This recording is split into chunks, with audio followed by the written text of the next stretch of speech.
चला तर मंडळी, आता उन्हाळा सुरू झाला. आता थंडगार काय काय खावंसं वाटतं की नाही आपल्याला.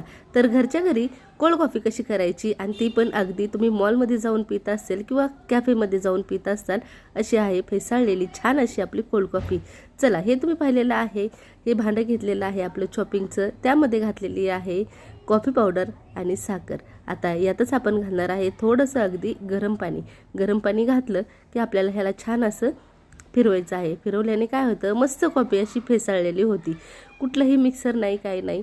आपल्याला अगदी घरच्या घरी अगदी सोप्या पद्धतीने करायचं आहे. आणि उन्हाळा जर चालू झाला असेल तर असे वेगवेगळे पदार्थ ट्राय करायला कोणाला आवडत नाही, सर्वांनाच आवडते की नाही. चला आता बघूया किती सुंदर अशी फेसाळलेली आपली कोल्ड कॉफी रेडी आहे.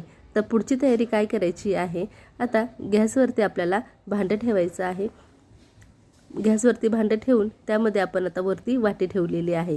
वाटी ठेवली की यामध्ये आपण घातलेली आहे छान अशी मस्त डेअरी मिल्क कॅडबरी घातली की तिला छान असं आपण वितळून घेणार आहे. वितळलं चला तर आता छान अशी मेल्ट व्हायला लागलेली आहे. खाली पाणीसुद्धा गरम झाल्यामुळं पटकन ही मेल्ट होते. आणि उन्हाळ्याचे दिवस असतील आणि असे वेगवेगळे पदार्थ ट्राय करायला कोणाला आवडत नाही. चला तर मंडळी, या ठिकाणी आता ग्लास घेतलेला आहे, त्यामध्ये घातलेला आहे आईस क्यूब. नंतरनं जी आपण फेसाळलेली कॉफी घेतलेली होती ना, ती कॉफीसुद्धा यामध्ये घातलेली आहे. आणि आता या ठिकाणी आपण छान असं थंडगार यामध्ये आता दूध घातलेलं आहे. पाहू शकताय ना, मस्त छान अशी थिक कॉफी बनवायची असेल ना तर झटकीपट या पद्धतीने तुम्ही बनवू शकता.